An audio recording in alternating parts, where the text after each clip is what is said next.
Hope I don't screw it up today. It's an important day. We got a nice guy, and I can't fuck it up. Fuck! Jesus. You just gotta stop saying. You're a mess. Yep. You're a mess. Well, I mean, I'm excited to read. I read some of this stuff actually. I actually, for the very first time, not that we've ever made Eddie read anything before. No. But I have a picture of Eddie reading comic books. That is the sweetest thing I've ever seen. It's incredible. It looks like he's just so nice. He looks like an ex-con that is rehabilitating himself. I actually want to finish it. I know. That's the crazy thing. He even like this. There's a gag. Give me tomatoes.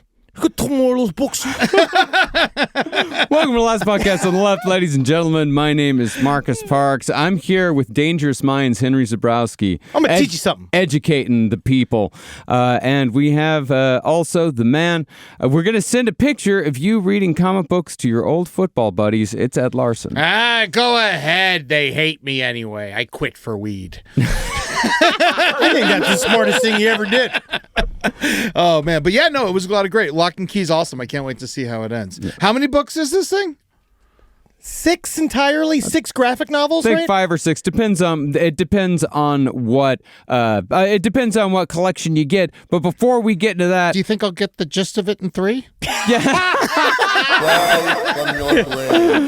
Well, today's guest is a legendary author whose works include Heart-Shaped Box, Horns, Nosferatu, The Fireman, and his upcoming novel, King Sorrow. He's also a fantastic writer of comic books whose works include Basket Full of Heads and a comic that I consider to be one of the best series of the last 20 years, Lock and Key. Ladies and gentlemen, please welcome Joe Hill. Woo! Yeah! Yes. Woo! Hey, that's very kind. That's very kind. I appreciate it. Now that we've blown you up about your books, what's your body count? How many? Let's talk about how many ladies you've run through. All right? Oh, I assume no. I'm a horror guy. When you ask me what my body count is, I assume you're asking how many people I've killed in the novels. Actually, that would be great if you would kind of lay that out. That'd be awesome. Do you know? It's quite a few because the fourth novel, The Fireman, is an apocalyptic novel about a pathogen called dragon scale. It's like a fungal infection, but it's actually sort of beautiful. You get it on you and it looks like a black tattoo, sort of, suggestive and, pretty swirls and so on. But when you stress out, it starts to smoke. And if you can't control your anxiety and your anger and your fear, you burst into flames and die of spontaneous combustion.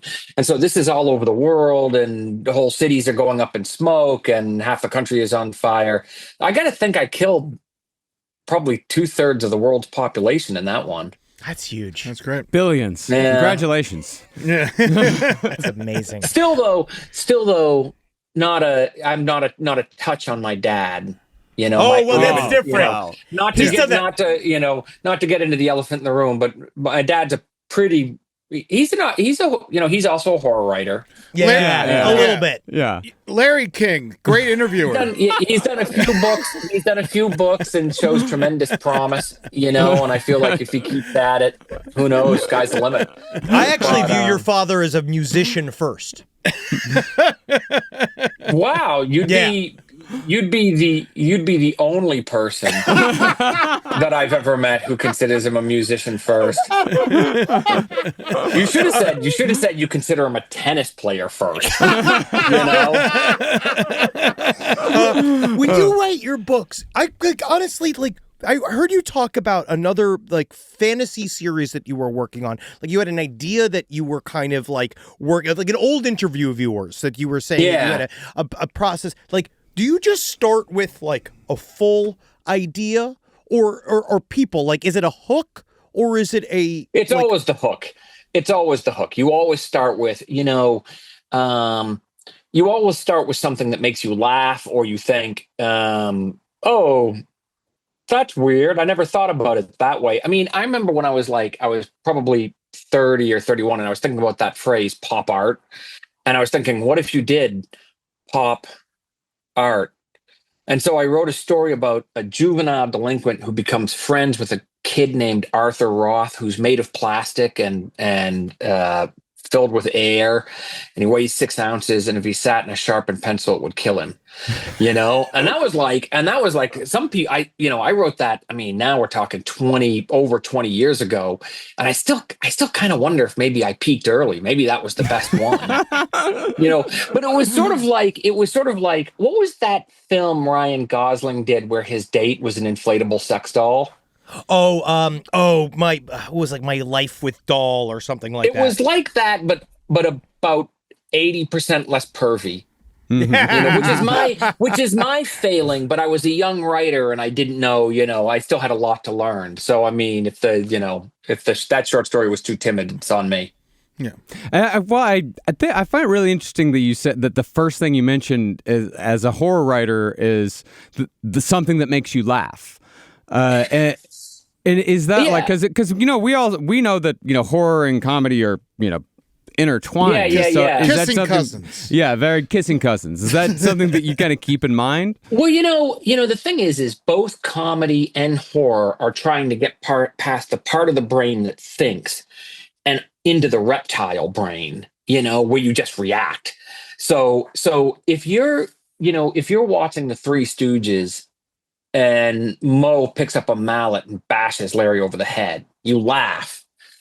If you're watching Texas Chainsaw Massacre and Leatherface takes a mallet, to a teenager and bashes her brains in and blood splatters into the camera, you scream. Oh, but crucially, I thought you were going to say you laugh. Well, right. If you're me, you laugh. But convulsions can be funny. We know this. Yes, at times. The thing is it's the same scene.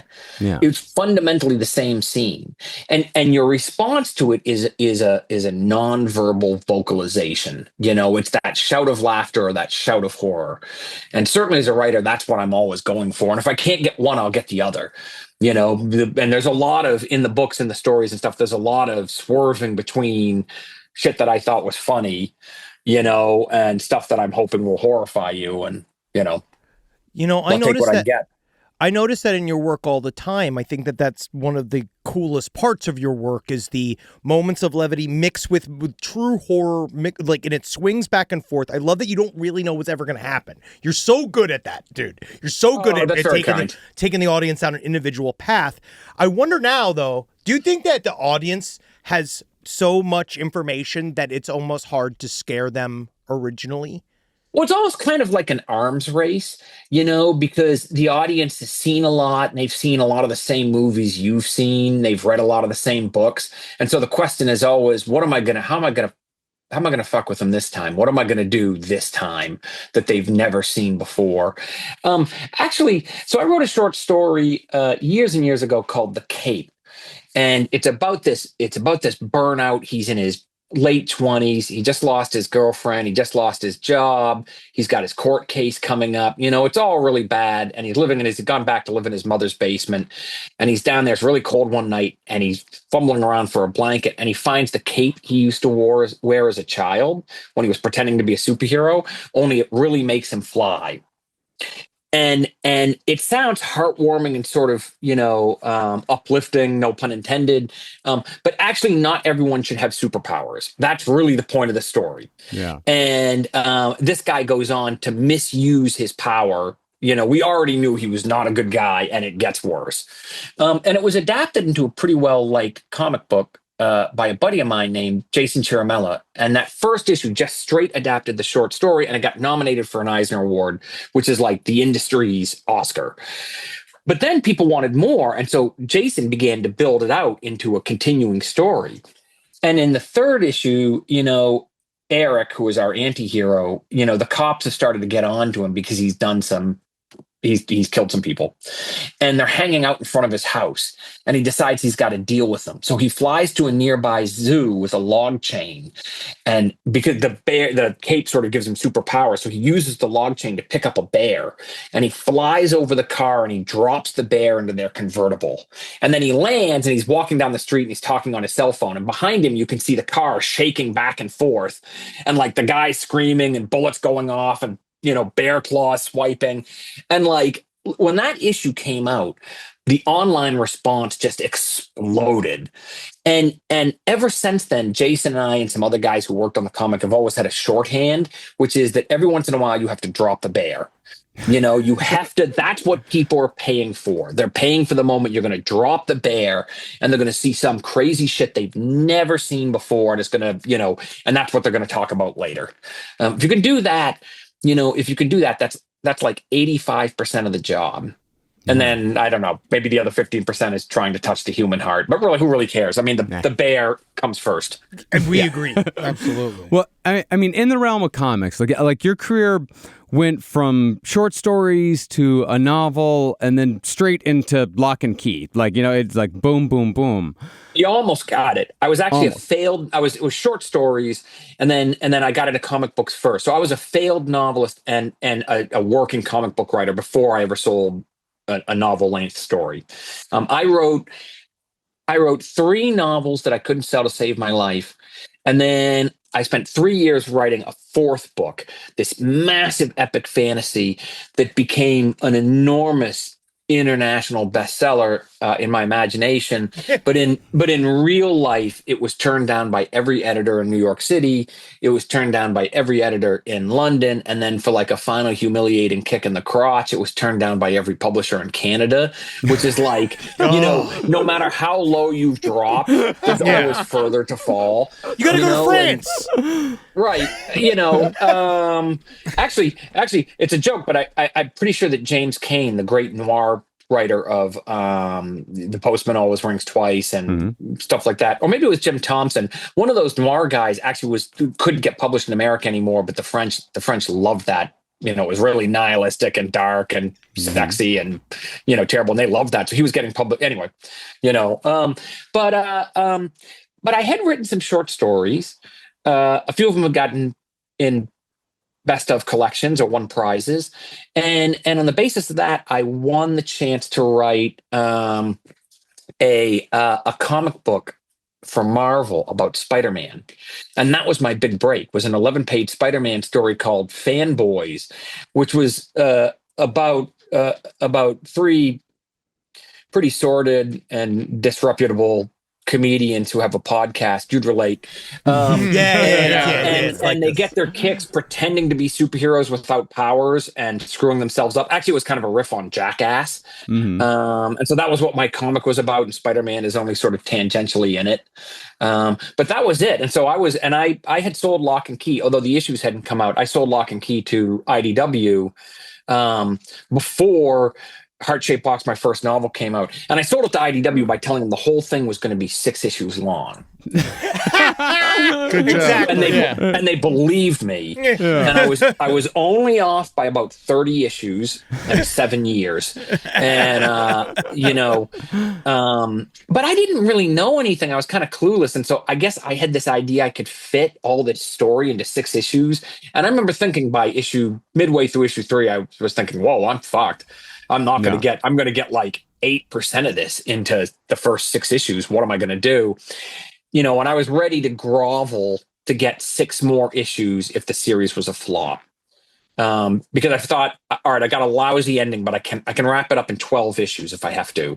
But fortunately it took off and and we had the TV series and we had a TV show and we had a comic book and we had a TV show and we secretly had 3 TV shows, which is kind of weird, but and it all worked out. Yeah. It was the Lock and Key. They filmed 3 different pilots across 5 years before we finally sold our show to Netflix.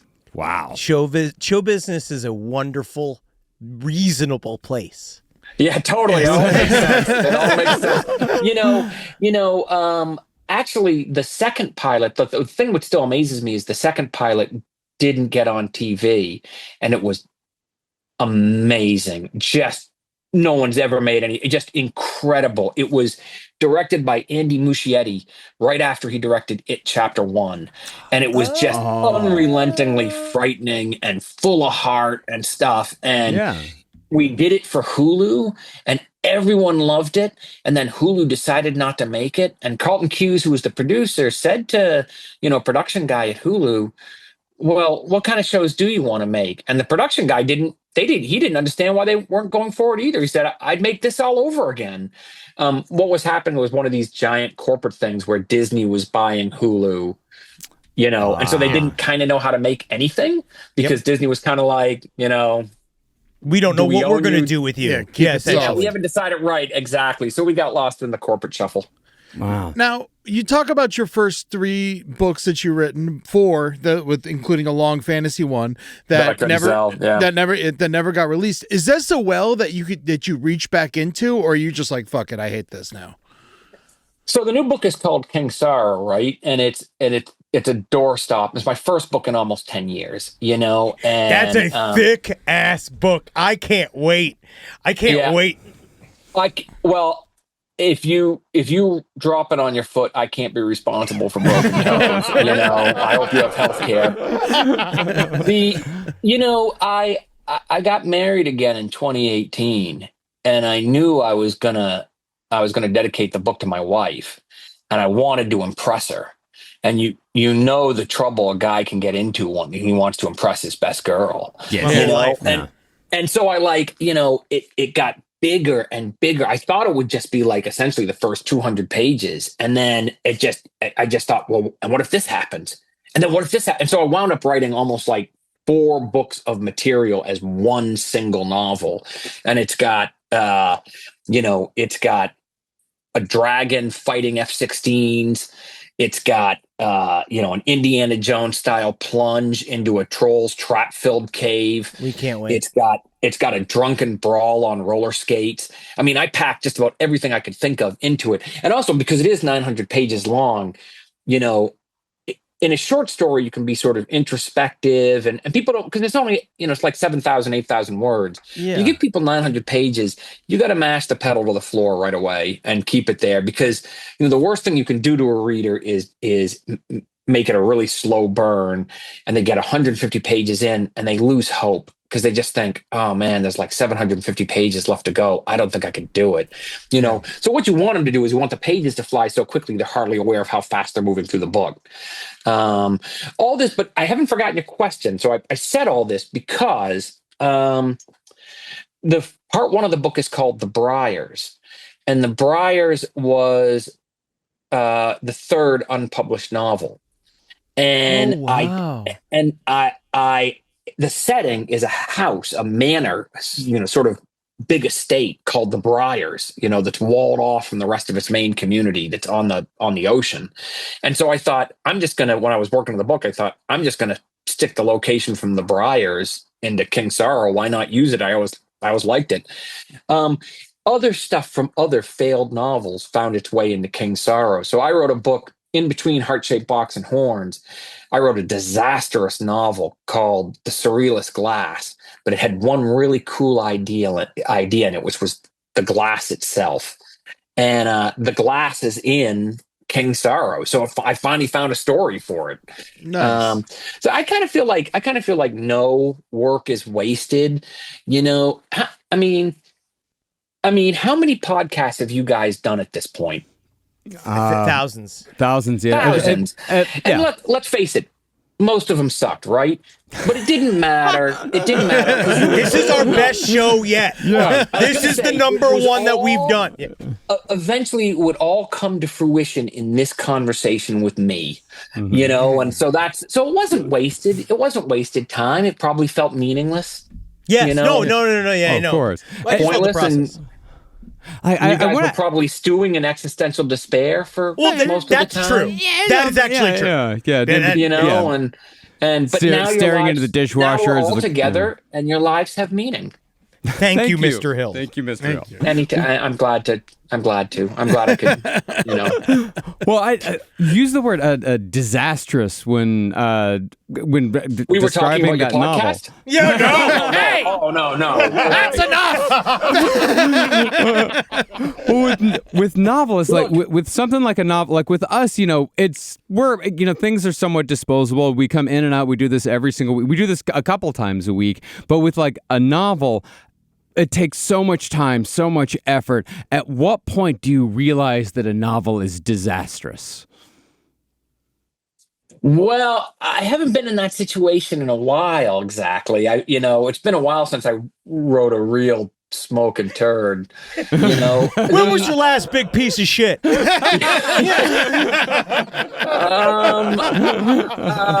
you know, I mean, sometimes I worked on, between The Fireman, which was my novel in 2016, and King Sorrow.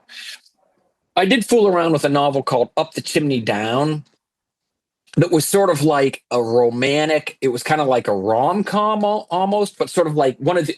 Don't make that face, okay? Hang on a second. You're allowed. You're allowed. It wasn't. It wasn't. I wasn't stepping that far out of my comfort zone. It was kind of. It had kind of a rom-com quality, but it was also like a Hitchcockian suspense story. So Hitchcock did a lot of like thrillers that were really scary, but they also had a kind of fizzy romance at the center of them, like Rear Window, Jimmy Stewart and Yes.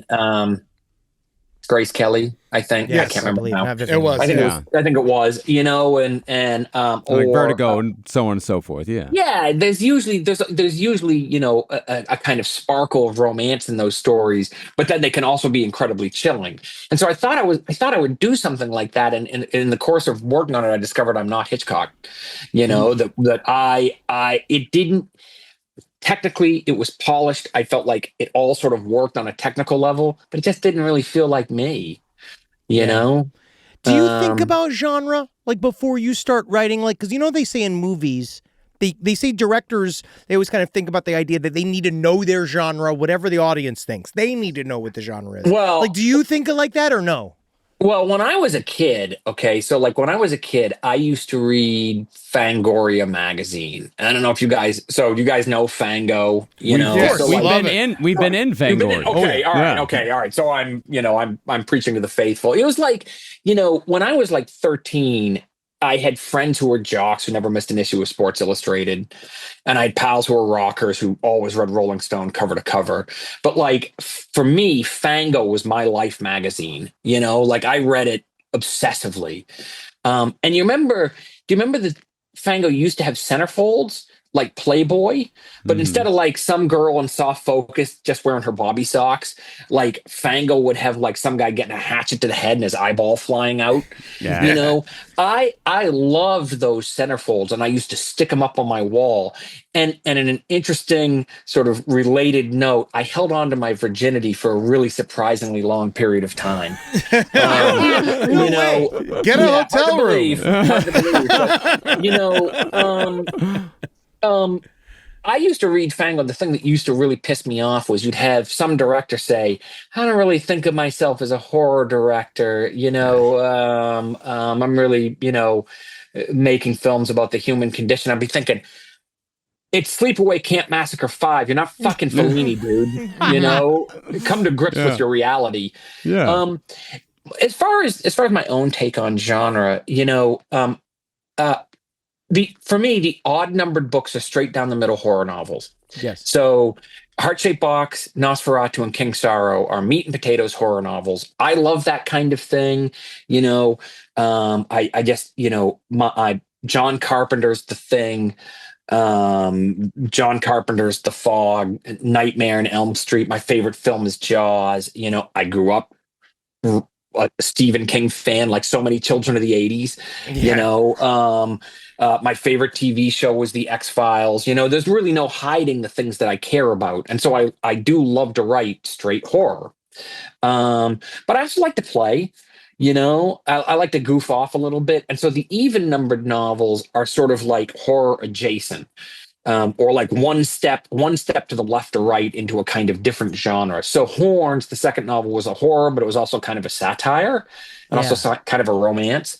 The fourth novel is an apocalyptic science fiction story. So it's near future, and there's like a whole kind of medical explanation for what's going on, and even sort of so there's some biology in there. And it kind of felt Crichton-y. It has like a little bit of that into it. Yeah. I was totally thinking of the kind of stuff that Crichton did, Mm-hmm. And the next book, which maybe we'll talk about, but after King Sorrow, the next book out next year is a ghost story, but it's also a historical novel set in 1776 during the siege of Boston and at the beginning of the Revolutionary War. That sounds great. Oh, thanks. I'm, well, We're we'll see what nerds. Yeah, but context is our favorite word. We love historical context.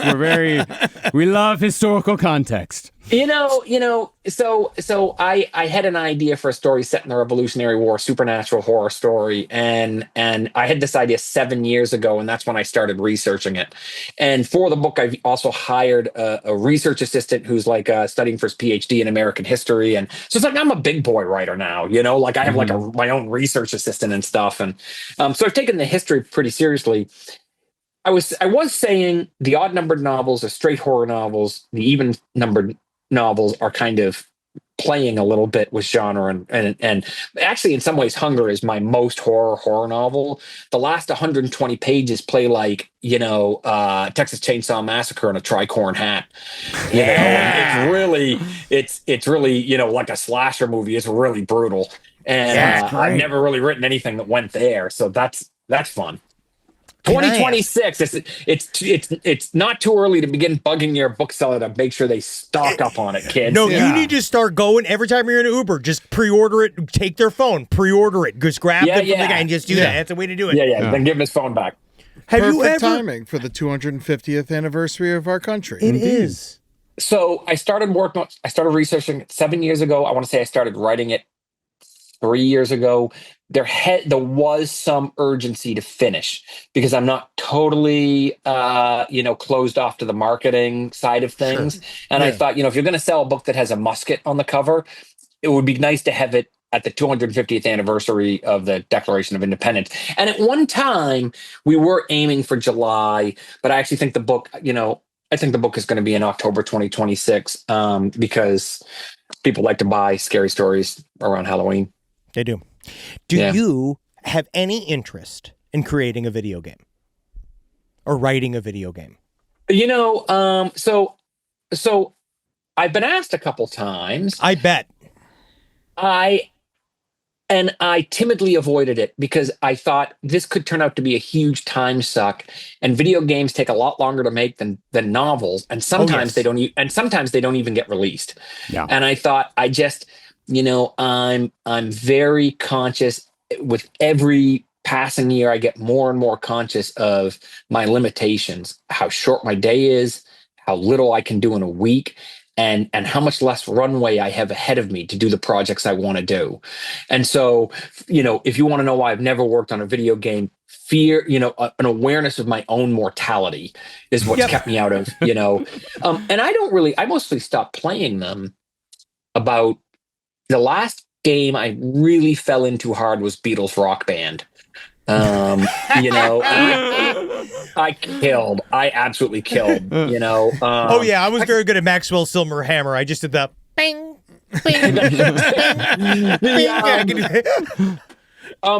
Have you guys ever talked to, or is Ed Brubaker on your radar? The crime writer Ed Brubaker. I'm a massive Ed Brubaker. I'm the comic book nerd here amongst us. I'm a massive Ed Brubaker fan. So Ed Brubaker did Gotham Central, which I think wasn't there a TV show that basically spun off his work for Gotham? Wasn't there a show called Gotham or something that was like? It was called Gotham. It wasn't as good as Gotham Central. I mean, Gotham Central is incredible. Really? Were you talking about the Gotham show, the Batman Muppet Babies? Is that what that is? Yeah, that's Batman Muppet Babies. Okay, yeah, because Gotham the Gotham Central is the procedural. Yeah, Gotham is Batman Muppet Babies. Yeah. Ed Brubaker is great, but I have to say, and he's a stud. He's a great writer. He's done terrific work. He's got a TV show based on his comic Criminal coming out in Amazon next year, and I think he's terrific. But I just absolutely stomped his ass in Rock Band. We were out in Portland, Oregon. We said hello, and Rock Band was sitting in the corner, and he's like, "We should pick up the guitars and go for it." And I'm like, "Dude, you don't want to do it. Let's just not. Let's just not." I've got an 11-year-old, a 13-year-old, and a 15-year-old at home, and all we do is play Rock Band, and I'll fucking destroy you. And and Ed Brubaker, he had to learn the hard way. If you want to know why his fiction is so bitter, there's so much within it that permeated with his sense of defeat. Me, Me. He took revenge. Actually, he took revenge. Sean Phillips, the artist who works with him on all his big projects, drew me into one of the comics, made me a huge prick, and then shot me in the head. Which is fine. I'm a big boy. I could take it. We know, when it was time to play Mississippi Queen on Rock Band, we know who was still standing at the end of the song and who wasn't. Well, but sticking with comics for a bit, like I absolutely adored Rain, the adaptation. Oh, thank you. And the story and the adaptation that Zoe Thorogood did, like it was just an incredibly beautiful book. Like it was just so fucking beautiful. It really was, and she's a huge star. I think she got nominated, for 5 Eisners in a single year or something. Yeah. She's absolutely extraordinary. But incredible. Fortunately, she's still moderately young and naive, unaware of her own talent. She was willing to work for us. Yeah. And so she wasn't, I don't think she knew yet what a big deal she was. And so she was like, oh yeah, that would be great. I'll work on Rain, without realizing that she was leaving us behind in the dust and stuff like that. And so, yeah. Yeah. So were it was you like buying Facebook stock at the beginning. We got in early before it was too expensive to buy. Yeah. So I guess when your work is adapted like that, like how involved are you with because your work's been adapted a number of times at this point. Yeah. I mean, and if it was really great, I was closely adapted and did most of it. But if it sucked, I have to say I was really removed from the whole project. Have you ever watched something of yours, though? Like, honestly, I know, you don't name one. Have you ever watched one of them and you're like, oh, well, that's not really what I thought they were going to do? All bullshit aside, I've been super lucky. Every single one of the films or TV shows that's been adapted of my stuff had the virtues of not sucking. It was all really good. Yeah, Black Phone ruled. Black Phone's great. Is awesome. I mean, Black Phone is really cool. Phone is the best of them. And we've got the sequels coming out this October. And the script is great. I haven't seen the film yet, but the script is great. And did you help expand that at all, for Black Phone, or did they take it and run it? So first of all, I wrote the short story around the same time I wrote Pop Art and The Cape. So I think if this podcast has revealed anything, it's that I did all my best work 23 years ago, and I've just been riding the fumes ever since. Same. I know, exactly right. I wrote this story called The Black Phone 23 years ago and got paid $35 for it. The Black Phone at the time almost became a novel. I had ideas for it. I had scenes. I actually wound up writing something like 50 or 60 pages of material. But in the end, I didn't have the nerve to write a novel because I'd been turned down too many times. Someone just blew by with their Trans Am or something like that. No muffler, glass pack in the muffler. Hey, that guy's got a huge dick. We should be super envious of him.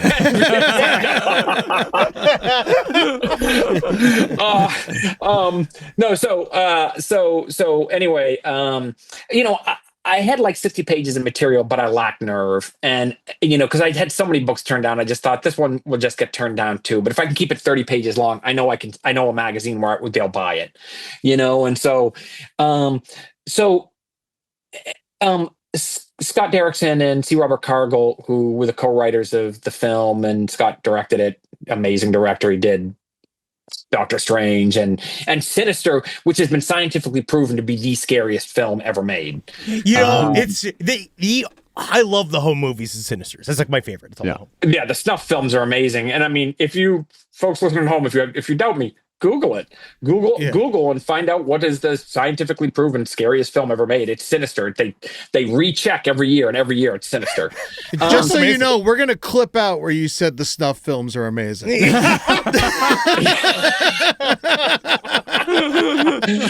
I definitely think that's in the promo for this episode. Just you relaxing, watching all the footage from Abu Ghraib. That just are awesome.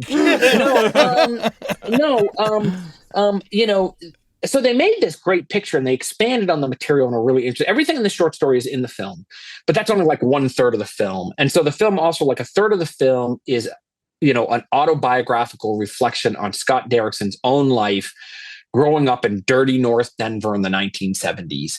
And then C. Robert Cargill is a terrific, genre writer and thriller writer, and he engineered this whole escape room tactic that was sort of crucial to making the film work.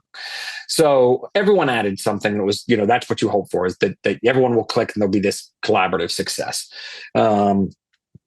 Sometimes a team of 3 guys will come together and make something wonderful. You guys haven't experienced that yet, but there's still hope. One day. Yeah. One day. We got a younger group that's watching. There's training. We have a couple Zoomers that are going to fill in soon. Yeah. After my first heart attack. When I watched the film, I thought the first thing is when I saw the film the first time and I saw the mask that Ethan Hawke wears, I thought, oh, there's going to be like 9 of these pictures, because the mask is like Jason's hockey mask or Freddy's glove. It's instantly iconic. It's the kind of thing that chases you into your nightmares. And I just thought people are going to want more of this guy. They're going to want to see this guy again in more stories. So then the question is, are there any stories worth telling? Or do you just sort of have to go full Leprechaun and send the Grabber to space, for like the second movie, the Grabber in space, Black Phone in space, Well, you got to get him in the hood. Yeah. And then you got to get him to space. And then Vegas probably. Yeah, Vegas first, yeah.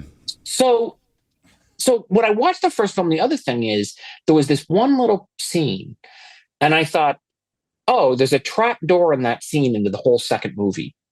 I wonder if Scott and Cargill know that they just put in this little piece, this one little piece, and you've got like your whole second movie right there.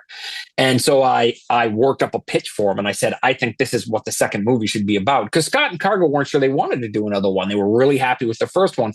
They saw the pitch, they loved it. And then it was the same kind of thing where Scott was able to bring in some stuff from his childhood, and Cargill was able to think like, all right, how are we going to engineer this from maximum peril? And that's where we got to the second film, and hopefully people will dig it. I can't wait. Black Phone 2 looks incredible. If it bombs, I'd like to remind people that I really contributed next to nothing. You disavow. Mostly, it's mostly them. Yeah, you wanted to call it Gray Phone. Yes. Can I ask just straight up? King Sorrow takes place in Maine. Obviously, you guys have long roots in Maine. You and your family. What's so scary about Maine? You ever been there?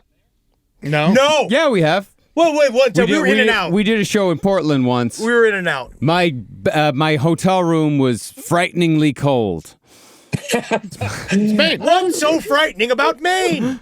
Well, so at least in the case of my dad and in my own case, it's not that Maine is frightening. It's what we know. I've lived in New England my whole life, and I know how the people talk.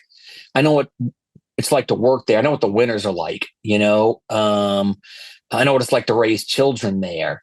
And, if you're going to write about something like, a road vampire, or a man slowly turning into a devil, or some friends pulling a dragon through into our world, that requires, you're asking your readers for a big suspension of disbelief. That you're asking them to go along with something pretty crazy.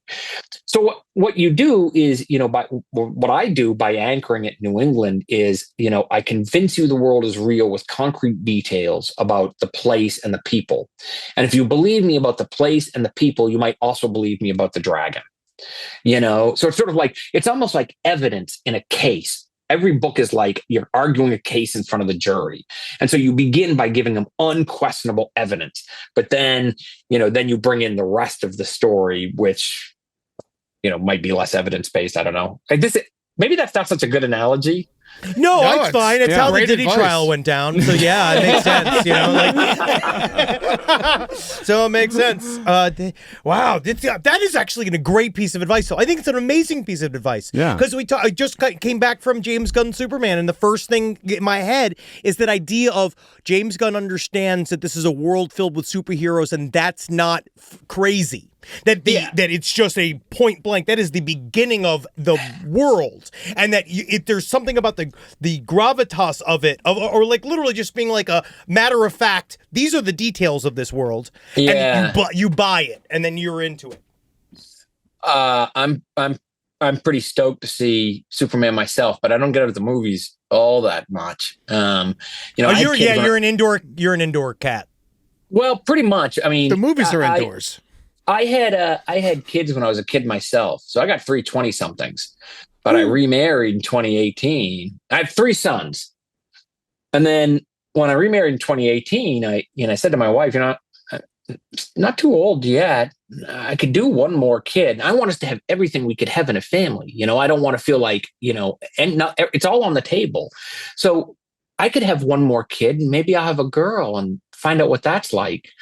Well, we had twins and it was 2 more boys. Wow. So I got 5 boys. Dude, that's in the batter, man. That's a batter thing. That's you. Yeah. It Unfortunately. might be. I don't know. There is some, I don't know. I don't know. I think you there also might have be some biology there or something, but Something's in there. You got a basketball team, but they're all probably nerds. I'm afraid so. I mean, I said at the beginning, you probably think that, my dad's great talent is tennis. The New Yorker did a profile on him years and years ago. And at one point during the profile, because I spent a day with my dad went out and played tennis with my younger brother. And the profile writer said, one of them was terrible at tennis. The other was worse. It's like, fuck you. Whatever. What else am I going to do? He's reporting it. We're not the most athletic folk you've ever met. I don't want to ask too many questions about your dad, but there's one question I can't leave here without asking you, sir. Okay. Your father made your father. Yeah, great. No, of course. Yep. Yes. Oh no. Your no, father's I'm sorry. made. Go on. Your father's made many controversial statements over the years, but one rings true, and one that just kind of keeps bouncing around in my head, and I've been scared to even think about this. And I'm sorry to even bring this up. Mambo number 5 is Stephen King mentioned that his wife threatened to leave him because of his love of the song Mambo number 5. Yeah. Were you affected by this as well? I was. Yeah. Now, Yeah. So that is real. So the Mambo that number is 5 true. scenario is real. Now he is not One written. summer he played it 1,000 times. Okay, yeah. And is it just about the lore, or is it just imagining the ladies? I have scars. I have scars all over my body because I leapt through a window naked. I just ran from the shower and leapt through the window because I had to get away. I couldn't take another minute of the song. The thing is, I get that. I understand. I understand that completely. Sometimes when you're working on a story, you get a playlist. And then the playlist always gets you right in the right spot. You start hearing those songs again. But with a short story, if you're working on a short story, a lot of times it's not a playlist. It's just 3 songs or 2 songs or something. It's one song, and you find yourself, you sit down to write and you find yourself hitting that song again. You get things start to slow down. You play the song again. It's weird, but it's sort of like, all the internet scams are like, this one weird trick will make you productive. Mm-hmm. This one weird trick will sort of make you productive. If you can sync your imaginary output to one particular set of songs, then in a Pavlovian way, every time you play the tune, the story is there. So I presume he was working on something and that song was the theme song. And so he had to play it. Because unfortunately, the first thing that comes to my mind is, of course, Mambo number 666. But I'm not a writer, Joe. Like, I don't write like you write. I don't do that. That's not what I do. I'm Apparently, a comedian. you're not a comedian either. No, I'm garbage. The only question that I have about I was going to ask you, who are your comic inspirations? Who did you look up to? Chris Farley and Bill Cosby, unfortunately. Yeah. Back in the day, it was a big deal. In our house. I'm a Rodney Dangerfield also, boy. I thought Kevin Spacey was so funny. Favorite actor, Woody Allen is a good friend. It's really I'll tell you something about my dad. My dad grew up in a single parent household.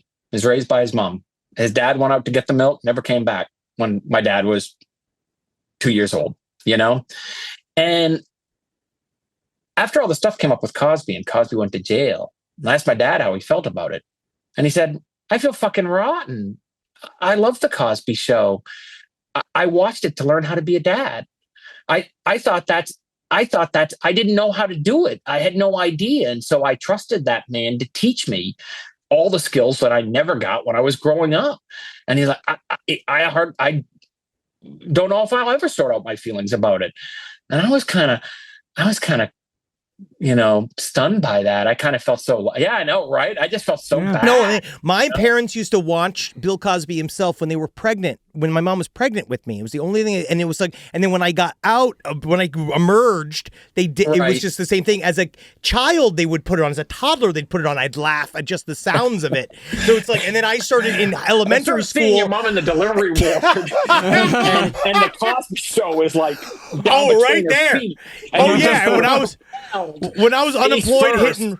Oh yeah, very much. The third season. Oh yeah, I saw his secret. Felicia Rashad, I met. She was lovely. Oh, nice. Well, the only question that I have about your father, or I guess it's not even necessarily about your father, it's more about your childhood. Were you around when the Ramones came to write Pet Sematary? No, but my dad did do a movie called Maximum Overdrive in the early 1980s, and he wanted AC/DC to do the soundtrack. And they came to the house, and I was about, I want to say 9, 10 or something, and the whole crew, Brian Johnson and Angus and Malcolm, they were all in my dad's study. And my mom came in, and she had like a, midriff bearing shirt, and was kind of wearing like a tight pair of Wranglers. And she brought them a tray of drinks and walked out, and Brian Johnson's eyes followed her. And after she walked out, he went, "A ginger." So anyway, I got into therapy in 2011, and I still occasionally get routine checkups with my therapist, because you don't really come back from something like that. No, knowing that the man who wrote Whole Lot of Rosies looking at your mother. Yeah. I don't know if he did the tongue thing like Hannibal Lecter, but I kind of remember it a little bit, fava beans. Well, this is amazing, Mr. Hill. Thank you so much for being here with us, man. Thank you. This is you guys were great to have me on, and I wish you the best of luck in all your future endeavors. It's all downhill from here, but carry on in the best possible spirits. We'll try. I hope that whatever you shit out next is one of the best things possible.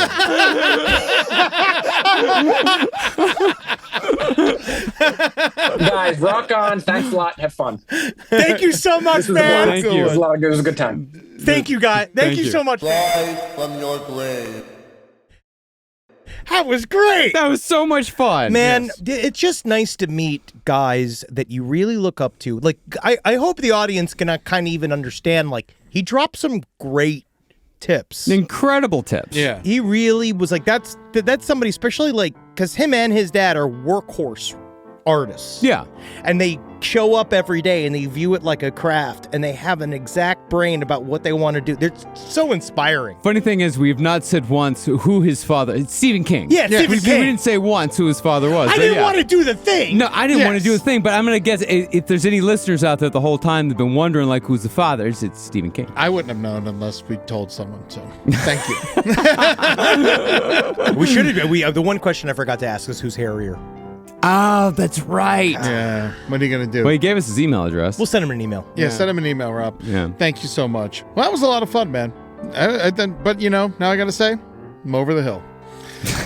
Fuck you. God fucking damn I'm glad he wasn't on. I'm glad he wasn't on for that. We got to go. Patreon.com/lastpodcast on the left if you want to see Joe Hill making the tongue noise, making the actual tongue movement. He didn't put his fingers up, unfortunately, but it still was good. It's still pretty good. You can go watch video episodes of all of our podcasts there, as well as watch Last Stream on the Left every Tuesday at 6 p.m. PST. You can also interact with us live on the chat as we do the stream. And don't forget to come see us on tour. We're all over the United States in the coming months. So go to lastpodcastontheleft.com to see if we are coming to a city near you. We cannot wait to be inside of your family. Portland, Milwaukee, all sorts of shit. Inside your family, inside your home, without your permission. I'm pregnant with excitement. I'm pregnant with it. It's pushing against me. It's pushing against the bottom of my uterus. Hail Satan, everyone. Oh, Hagin. Hail Joe Hill. Seriously. Still in here.